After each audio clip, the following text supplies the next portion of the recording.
Hello, welcome to the Tea Party Auntie channel. This is the review for part 2 of History Channel's Grant.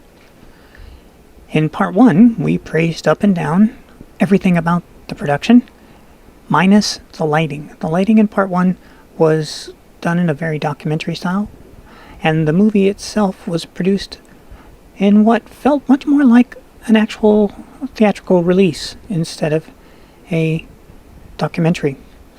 That was our only complaint. Everything else was fantastic. Now, part 2. Part 2 is trickier because part 2 is dealing with the part of Grant's life. It is dealing with the Civil War. So now, instead of looking through the lens at his life and being satisfied with that in storytelling, it's tricky because the Civil War was far, far, far bigger than Grant. And this episode doesn't pull that lens back very much. So it's a choice that they made, and I'm sure it was a difficult one. But it lessens the balance between him and the other generals is so lessened by not highlighting them more to show that when Lincoln does come around to pulling Grant in to be the director of the army, it's so much smaller because you don't know how bad it was for Lincoln and how much Lincoln was just pulling his hair out going, dude, are you gonna go fight? Because Grant's fighting. Grant's winning. You are doing nothing. And in fact, the general who wasn't doing anything, and again, this isn't covered in the show, will eventually run for president against President Lincoln. That's how bad they were. It's kind of like in current times, it's kind of like Comey versus Trump. They're like, yeah, you're supposed to be working for me, and it's not working out. Okay. What else about this episode? Okay. Now, the lighting was actually much more superior than this one. It was very more cinematic. In fact, the cinematography in this one is beautiful. The forest scenes are gorgeous. The battle scenes are not as intense and disgusting as in episode 1. They do show... Do I want to say this? Is this a spoiler? I think it's in the commercial, so hopefully I'm not giving it away. They do show bodies burning. That's kind of nasty. But it's nothing like episode 1. Though they still give the warnings in the show that it's gross. A lot of the grossness actually comes from the actual photographs from the Civil War that they include. But if you've gone to Disneyland and done Great Moments with Mr. Lincoln, you've probably seen those pictures anyways. Or if you're a fan of Brady and his photography, because he was the photographer for several of the pictures, you've seen the pictures. Okay, now, what? The other thing, okay, this scene stunned me in how bad it was. I'm like, wow, how could you do that? And I mean, because this is like way deep into the show. The cinematography is great, the acting's great, everything is great. And, except for the fact that the camera lens is still, metaphorically speaking, too tight, still on him and not showing the other generals. It's when you see Grant meet Lincoln. Oh my gosh. It was like, what are you doing? Because the actor who played Lincoln was maybe 1 or 2 inches taller than Grant. Lincoln is our tallest president to this day, and we've had some pretty tall presidents. And 2 inches above Grant was not a tall man. And Lincoln was very, very, very much a tall man. And the actor that they had playing Lincoln did an okay job with his voice. But that was a man who had nothing of the weight of the Civil War on his face like all the other actors that have done Lincoln. And let's face it, that's a very small group of people. With this guy, he's not making it into that category. This is the first time that the casting was like, ooh, yuck, no. And it was just, they did shoot a scene where Lincoln is standing across the table from Grant, and they had it set up so that he looked much taller than Grant. But it was too late. You missed it, because when you had him greet him when he came in, it's like, oh, geez.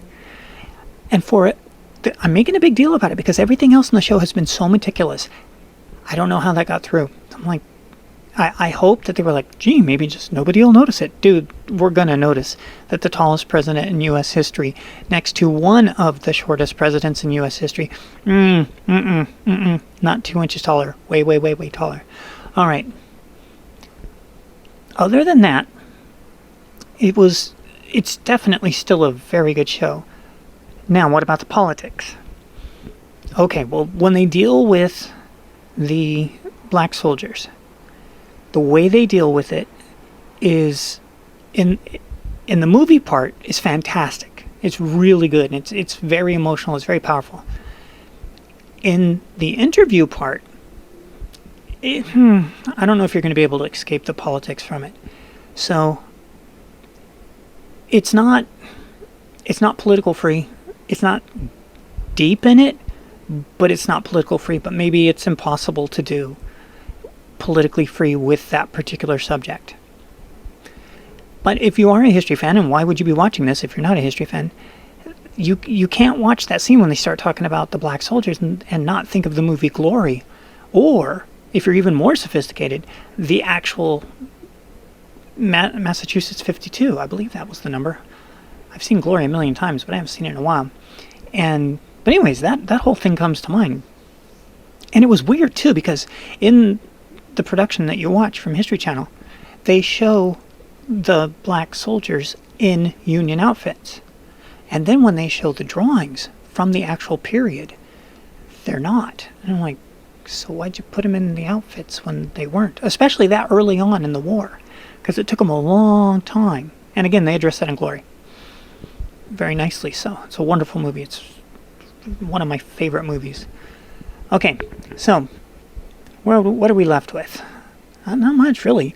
It doesn't do the cliffhanger style thing that it could have done in part one. It doesn't even get anywhere near it in this one. So I guess that's it. I don't want to, the only thing, just to recap, is it would have been a lot nicer to know more about the other generals, so that when Lincoln took him, you would understand the power of that. And you kind of don't. And they do mention the deaths, and they don't use the term meat grinder in this. And it's like that's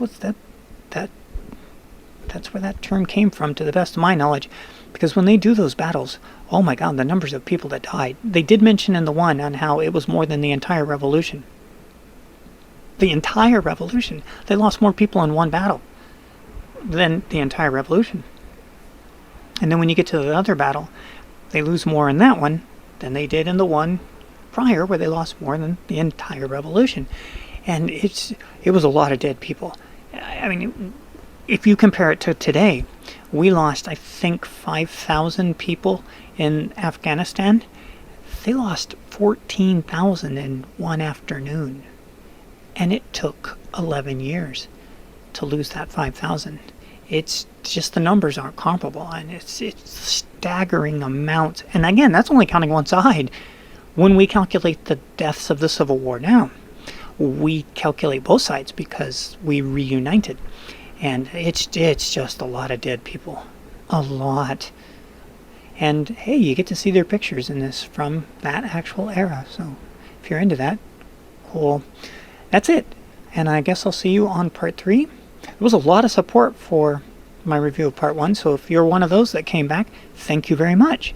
If you missed my review of part 1, please go check it out, because it goes into a lot more detail than this one does, because I already did it in the other one.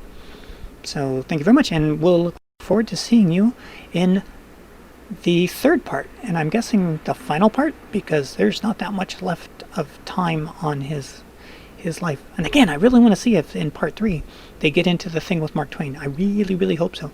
Okay, so until then, we'll see you in the future.